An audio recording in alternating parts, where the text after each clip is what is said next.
Dhe kur flasim për namazin e natës, kemi parasysh namazin që nuk është obligativ, namazin vullnetar.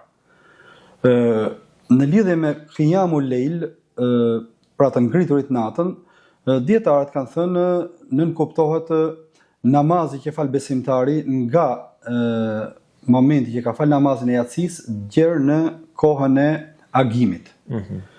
Por krahas kësaj përfshihet edhe leximi i Kuranit, lutjet që bën në këtë interval kohor. Ndërsa me tehexhud nënkuptohet namazi që fal besimtari natën, pasi ka pushuar, ka fjetur pak, pastaj ngrihet dhe fal namaz. Ndërsa disa dietarë të tjerë i konsiderojnë sinonime të njëra tjetrës. Më rëndësishme është që besimtari të kushtojë rëndësi këtij namazi, nga se janë momente kur veçohesh me krijuesin e gjithësisë.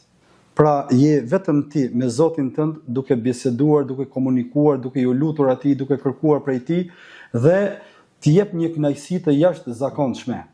Ndaj profeti Muhammed sallallahu alaihi wasallam i kushtonte një rëndësi të madhe këtij namazi kur ka thënë afdalu salati ba'da al-farida salatul lejl. Namazi më i mirë pas atij që është obligativ është namazi që besimtari fal natën.